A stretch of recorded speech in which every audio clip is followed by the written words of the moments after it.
Bismillahirrahmanirrahim. Assalamualaikum warahmatullahi wabarakatuh.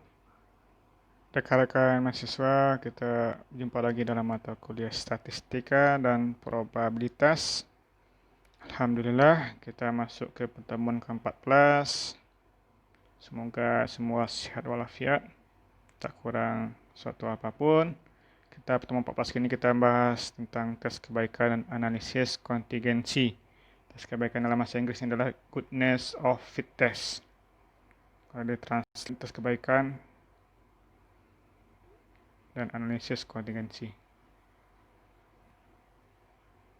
Jadi tujuan materi ini kita harapkan bisa menggunakan chi-square goodness of fit test untuk menentukan apakah data cocok dengan distribusi yang ditentukan, distribusi frekuensi nanti ya. Yang berikutnya adalah kita bisa menyiapkan tabel analisis kontingensi dan melakukan uji chi-square untuk independensi.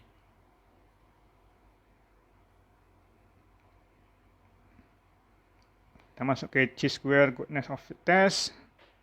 Sekarang pertanyaan kita adalah apakah data sampel sesuai dengan distribusi yang kita hipotesiskan. Contoh, apakah panggilan dukungan teknis sama semua hari dalam seminggu ada panggilan ya? Apakah panggilannya sama dalam seminggu, setiap hari? Apakah panggilan mengikuti distribusi yang seragam? Yang kedua, apakah pengukuran dari proses produksi mengikuti distribusi normal?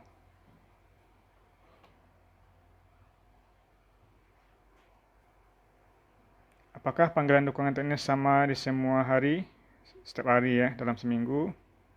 Apakah dia mengikuti distribusi yang seragam? Ini data sampel selama seminggu ya. Jumlah panggilan untuk hari ini, hari Senin 290, hari Selasa 250, sampai hari Ahad 192, dengan total 1722 panggilan seminggu. Jadi logikanya adalah untuk goodness of fit test, jika panggilan terdistribusi merata, ada 1722 panggilan selama seminggu. Kalau kita bagi setiap hari menjadi 246 panggilan setiap hari jika seragam. Untuk goodness fit test ini, tes untuk melihat apakah hasil sampel konsisten dengan hasil yang kita harapkan. Jadi kita harapkan adalah panggilannya sama setiap hari 246. Jadi ini hari dari Senin sampai Ahad.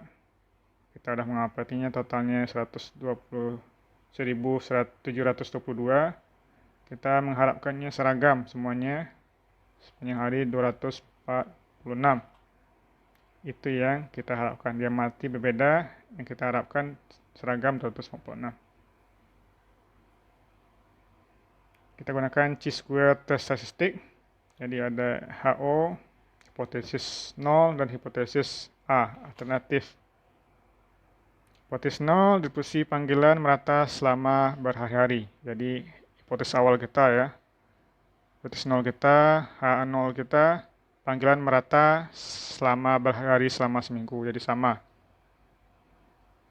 Yang kedua, HA-nya alternatif, distribusi relatif, hipotesis alternatif, distribusi panggilan tidak seragam. Distribusi panggilan tidak seragam. Jadi X kuadrat adalah sigma dari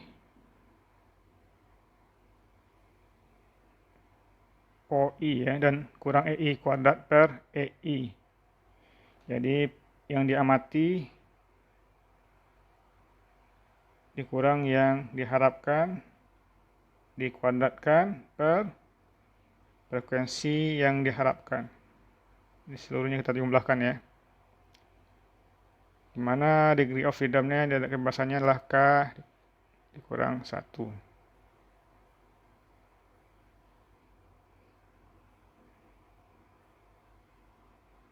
Jika kita akan menolak hipotesis 0 jika X kuadrat besar dari X kuadrat A kuadrat, XA kuadrat ya. Kita akan menolak HO jika dia berada di daerah ini ya. Jadi kita perlu menentukan dulu berapa X kuadrat lambdanya. X kuadrat lambda nih.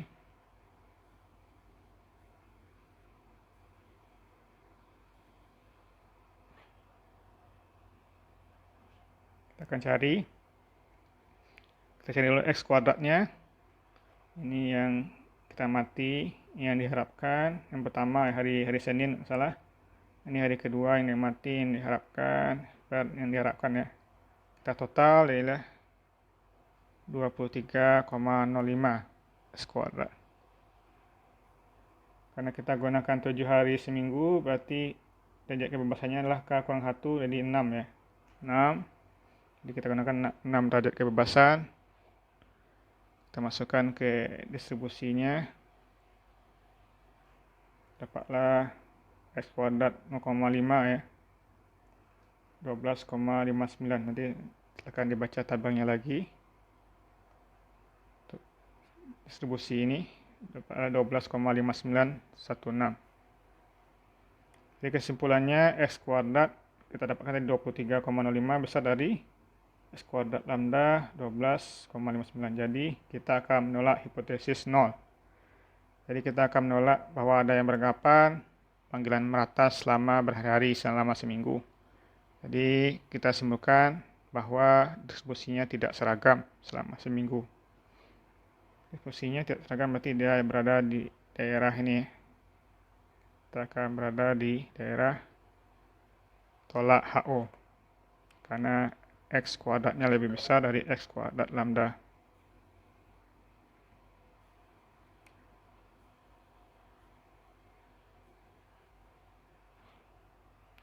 Ini adalah contoh distribusi normal dengan min-nya adalah 50 dan standar deviasinya 15.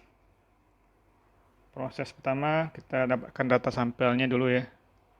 Data sampelnya berapa kali kita perlu mengukur sampel. Yang kedua, kelompokkan sampel dalam kelas. Setidaknya kita ada 5 untuk setiap sel. Bandingkan frekuensi aktual dan yang kita harapkan. Ini contoh datanya yang telah dikompilkan ke kelas. Ini data kita ya, dari 80 dan seterusnya kita menemukan 150 ukuran sampel. Jadi kita bagi lebih kurang ini kelasnya. Dari kurang 30 kita kelompokkan sama ya.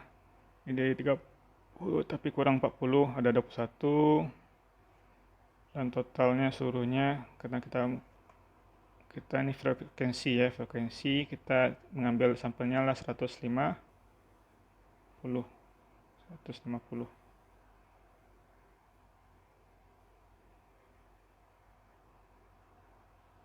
Jadi berapa ya frekuensi yang kita harapkan untuk kelas ini dengan distribusi normalnya minnya 50 dan standar deviasinya 15.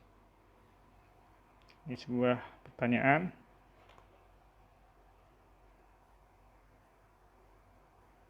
Jadi frekuensi yang diharapkan berapa?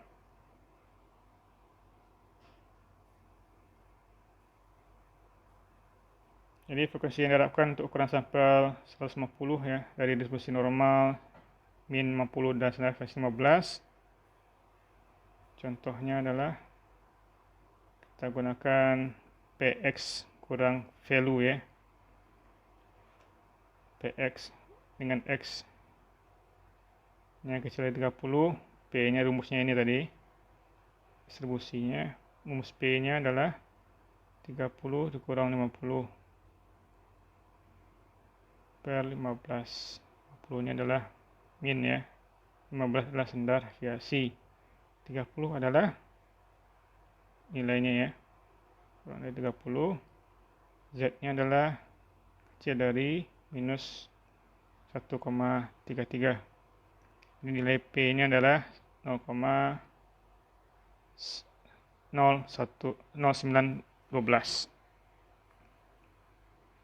Jadi kita kalikan dengan jumlah sampelnya, frekuensinya berapa? Ya 7 sampai yang 150 berarti dapatlah 13,6,8. 13,68. Jadi semuanya kita cari nilai berapa nilai PX value-nya ini. Ini kita jelaskan di materi sebelumnya. Setelah itu kita kalikan dengan jumlah sampel, ini kalikan dengan sampel, ini juga dikalikan dengan jumlah sampel, totalnya adalah 150. Jadi ini ya frekuensi yang diharapkan.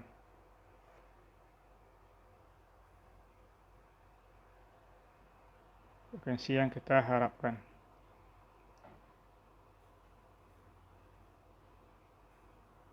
Sekarang kita tes statistik dulu.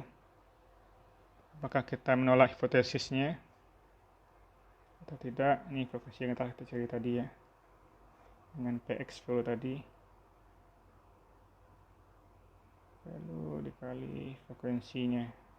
Frekuensi tes statistiknya adalah X kuadrat frekuensi yang diamati dikurang yang diharapkan, dikuadratkan sigma ya. Berarti setelah kita cari seluruhnya, kita akan hitung ya. Jadi kita akan menolak hipotesis 0 jika X kuadrat besar dari X kuadrat lambda dengan K1 derajat kebebasan. Oke, ini bila penolakannya, distribusi normalnya adalah kita anggap hipotesis 0 dengan min 50 dan standar deviasi 15. Untuk HA-nya adalah panggilan tidak mempunyai distribusi yang min 50 dan standar deviasi 15. Jadi beda minnya ya. Minnya berbeda. Jadi X kuadratnya adalah sigma yang diamati dan diharapkan per yang diharapkan kuadratkan 10, yang diamati 10, yang diharapkan 13 kuadrat 10 kurang 3 minus 13,68 dikuadratkan per 13,68 dan seterusnya. Dapat hasilnya adalah 12,097. Kita tadi menggunakan 8 kelas ya. 8 kelas. Jadi kita jadikan jadi 3 degree of freedom. Dan kita jadikan X kuadrat kurang 0,05 ya. Adalah 14,0671. Jadi kesimpulannya adalah X kuadrat kecil dari 14,67. Jadi kita tidak tolak H0. Jadi kita distribusi normalnya mempunyai min 50 dan standar deviasinya 15. Atau dalam kurvanya atau diagramnya dia berada di daerah tidak tolak HO karena dia 12,97 sementara X kuadrat 14,0671. Jadi kita tidak menolak HO, kita akan menerima HO dengan distribusi normalnya adalah min 50 dan standar deviasi 15. Oke, kita masuk ke tabel kontingensi. Situasi yang menunjukkan banyak populasi nanti digunakan untuk mengklasifikasi pengamatan sampel berdasarkan dua karakteristik atau lebih. Juga disebut tabel cross tabulation. Kita masuk ke contohnya. Contoh tabel kontingensi tangan kiri versus gender. Jadi tangan dominan adalah kiri versus kanan ya. Mana yang dominan? Gendernya antara dua lelaki dan perempuan. Jadi hipotesis nolnya adalah preferensi tangan tidak tergantung pada gender. Yang kedua, preferensi tangan tidak terlepas dari gender. Tidak terlepas ini maksudnya adalah bergantung ya pada gender. Oke, kita buat tabel. Contoh tabel kontingensinya, sampel diorganisasikan dalam tabel kontingensi. Ukuran sampelnya 300 ya. 120 perempuan, 12 tangan kiri, 180 laki-laki, 24 tangan kiri. Di tabelnya perempuan laki-laki, versi tangan kirinya ini 12 dan 24 ya. Jadi totalnya 36. Berarti yang lainnya tangan kanan. Totalnya 264. Perempuan 220 orang, laki-laki 180. Kita masuk ke logika tesnya. Jadi H0 adalah frekuensi tangan tidak tergantung pada gender. HA nanti frekuensi tangan tidak terlepas dari gender. Jika H0 betul, lalu proporsi dari perempuan tangan kiri harus sama dengan proporsi lelaki tangan kiri. Jadi tidak tergantung pada gender, jadi semuanya punya peluang sama untuk mempunyai proporsi tangan kiri. Yang HA adalah dua proporsi di atas seharusnya sama dengan proporsi orang kidal secara keseluruhan. Tangan kiri. Jadi kita menemukan proporsi yang kita harapkan dari 120 perempuan dan 180 laki-laki itu. Keseluruhannya adalah P tangan kirinya adalah 36/300, jadi adalah P-nya adalah 0,12. Jika tidak tergantung, jadi P tangan kiri perempuan sama dengan P tangan kiri laki-laki, itu H0 ya. H0-nya ini sama 0,12. Kita perkirakan 12% dari 120 perempuan dan 12% dari 180 laki-laki tangan kiri. Itu untuk H0 ya. Jadi kita perkirakan 120 kali 12, 0,12 adalah 14,4 perempuan tangan kiri, ada 21,6 laki-laki tangan kiri. Jadi kita perkirakan sel frekuensinya. Ini rumusnya, EEG adalah baris total dan kolom total dibagi total sampel. Contoh, baris total kita 120 ya. Kolom totalnya 36 dan jumlah sampelnya 300, jadi 14,4. Ini untuk perempuan ya. Jumlah perempuan total tangan kiri seluruhannya 36. Kita anggap sama tadi ya. Per 300 jumlah sampel 14,4. Jadi kita masukkan ke tabel frekuensi yang diamati dan frekuensi yang diharapkan. Jadi ada perempuan dan laki-laki. Yang kiri diamati 12, diharapkan 14,4. Yang diamati laki 24, yang diharapkan 21,6. Yang kanan diamati 108, diharapkan 105, dan seterusnya. Ini dari rumus tadi ya.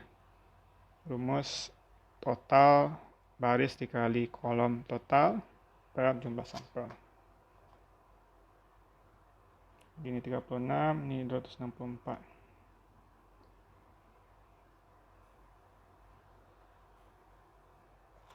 Oke, kita masukkan ke chi-square statistiknya, x kuadrat untuk menjadikan x kuadrat. Ini ada dua kali penjumlahan ya. Pertama penjumlahannya dalam row, ini dalam kolom. Ini degree of freedom-nya baris kurang 1, kolom kurang 1. Di mana frekuensi ini mati ya. Frekuensi ini mati, OIJ, frekuensi yang diharapkan dalam sel. EIJ per frekuensi yang diharapkan dalam sel. A jumlah baris, C jumlah kolom.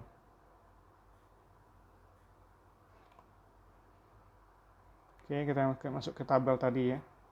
Tabel tadi diharapkan 14,4 untuk tangan kiri perempuan, 21,6 untuk tangan kiri laki-laki. Kita masukkan ke rumusnya. Di 12 kurang 14,4. Ini kurang ini ya. Per 14,4, 100-nya 108 kurang 105 kuadrat per 105, 24 dikurang 21 kuadrat per 1,6, dan 106 kurang 158 X kuadratnya adalah 0,6848. Sekarang kita analisis kontingensinya, X kuadrat ini adalah 0,6848. Dengan degree of freedom-nya barisnya adalah 2, kolomnya ada 2, berarti 1 ke 1, degree of freedom-nya adalah 1. Jadi aturan keputusannya adalah jika X kuadrat besar 3,841, kita akan menolak HO. Jika tidak, jangan tolak HO. Karena X kuadrat 0,5 untuk degree of freedom 1 adalah 3,841. Jadi di sini adalah 3,841. Sementara tadi kita udah hitung ya. X kuadratnya adalah 0,6. Berarti posisinya di sini ya. 0,6848, berarti kita tidak menolak HO. Jadi kesimpulannya adalah tidak tolak HO bahwa jenis kelamin dan preferensi tangan adalah bebas. Bebas. Oke, kesimpulannya, jadi kita bisa menggunakan chi-square goodness of test atau tes kebaikan untuk menentukan apakah data cocok dengan disposisi yang ditentukan. Contohnya nanti kayak disposisi normal ya, dan disposisi uniform. Silakan dipelajari kembali disposisi uniform dan disposisi normal. Yang kedua adalah menggunakan tabel konvergensi untuk melakukan chi-square test yang mandiri untuk membandingkan sel frekuensi sel yang dimati dengan sel frekuensi yang diharapkan. Mungkin itu aja yang bisa saya sampaikan untuk pertemuan kali ini. Mudah-mudahan bisa dipahami. Mohon maaf jika terdapat kekurangan. Kita akhiri dengan lafaz hamdalah. Alhamdulillahirabbil alamin. Assalamualaikum warahmatullahi wabarakatuh.